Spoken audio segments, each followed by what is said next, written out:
सुप्रभात बच्चों। कक्षा 8वीं में आज हम लोग पढ़ेंगे कर चले हम फिदा।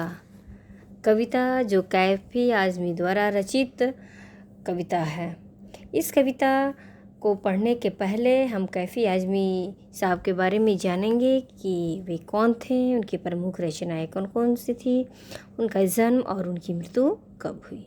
तो देखेंगे हमारा कैफी आज़मी साहब का कवि परिचय है। अतहर हुसैन रिजवी का जन्म 19 जनवरी 1919 में उत्तर प्रदेश के आजमगढ़ ज़िले के मजमा गांव में हुआ था। आगे चलकर वे कैफी आज़मी के नाम से मशहूर हुए। कैफी आज़मी प्रगतिशील उर्दू कवियों की श्रेणी में सर्वोपरि हैं।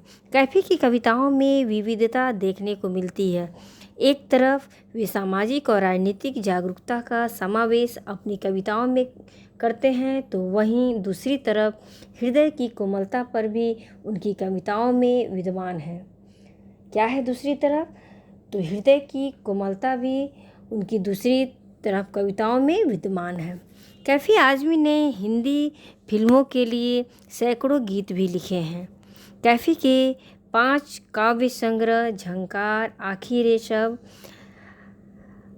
आवारा सजदे, सरमाया और फिल्मी गीतों का संग्रह मेरी आवाज़ सुनो प्रकाशित हुए। कैफी को उनके रचना क्रम के लिए साहित्य अकादमी पुरस्कार के साथ कई और अन्य पुरस्कारों से भी सम्मानित किया जा चुका है। 10 मई 2002 को कैफी आज़मी जी का निधन हो गया। वे इस संसार को छोड़कर हमेशा के लिए चले गए। तो ये तो हमारा कवि परिचय है। अब हम इस पूरे कविता जो कर चले हम फिदा कविता है, उसका सारांश है, उसका प्रतिपाद्य है, उसको जानेंगे। तो देखेंगे हमारा कविता का सारांश किस तरह से है। प्रस्तुत गीत कर चले हम फिदा युद्ध की पृष्ठभूमि पर बनी हकीकत फिल्म का कैफी आज़मी द्वारा रचित मशहूर गीत है। कर चले हम फिदा कविता जो है यह हकीकत फिल्म में फिल्माया गया गाना है। इस गाना के रचयिता कौन है, इस गीत के रचयिता कौन है? तो कैफी आज़मी साहब है। इसमें सैनिकों के बलिदान की गौरव गाथा है।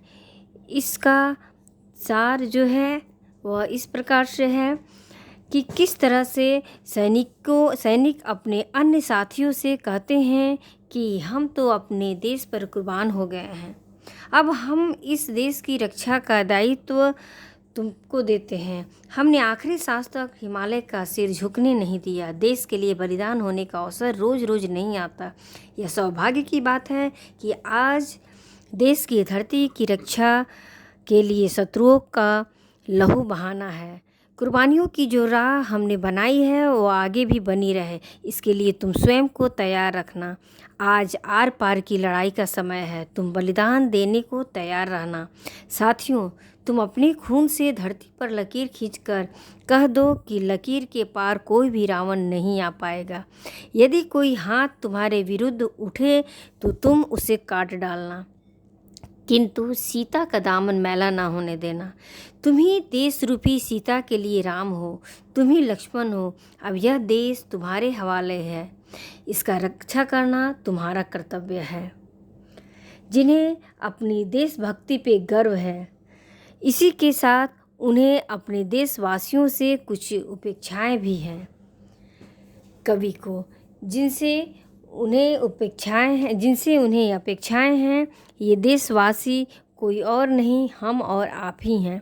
अतः हमें भी कोशिश करना चाहिए कि हम अपने देश एवं देशवासियों के प्रति अपने कर्तव्यों का ईमानदारी एवं निष्ठा के साथ निर्वहन करें। तो ये तो हमारा पूरे कविता का सार है। अब हम कविता को पढ़ेंगे। कविता को पढ़ने के पहले जो भी उसमें कठिन शब्द है उसको रेखांकित करके उसके अर्थ को जानेंगे। तो देखेंगे हमारा कठिन शब्द है। पहला जो कठिन शब्द है वो है फिदा। फिदा यानी न्यौछावर, जानो तन यानी शरीर और प्राण, हवाले यानी सौंपना, वतन यानी देश, मुल्क या राष्ट्र, थमती यानी रुकती, नब्ज यानी नाड़ी या नस, बाकपन यानी साहस, जवानी का जोश या उत्साह।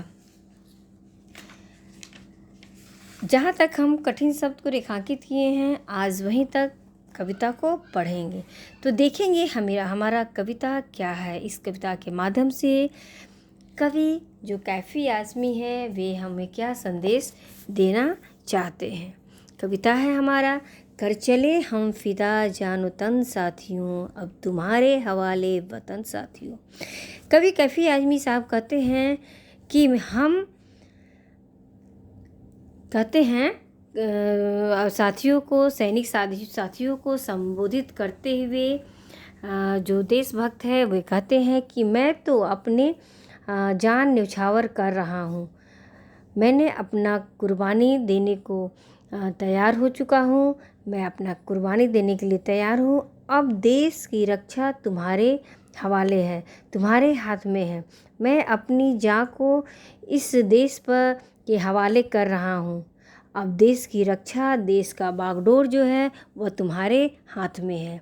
सांस थमती गई, नब्ज जमती गई, फिर भी बढ़ते कदम को न रुकने दिया।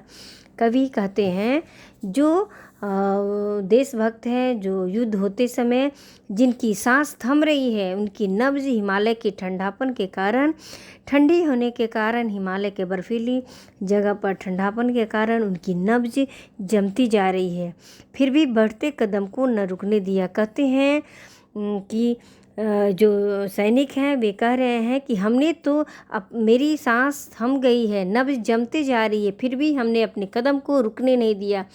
देश की आज़ादी के हित में, अपने देश की रक्षा के हित में हमारे कदम आगे ही आगे बढ़ते जा रहे हैं।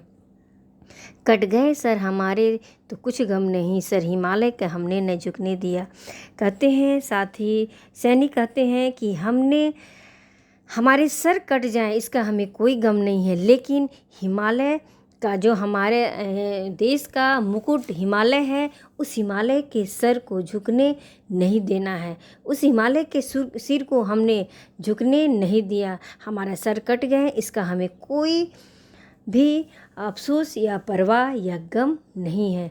मरते मरते रहा बागपन साथियों, मरते मरते दम तक भी हमारे अंदर का जो जोश है, जुनून है, हमारा जवानी का जो उत्साह है, इसे हम कम नहीं होने दिए।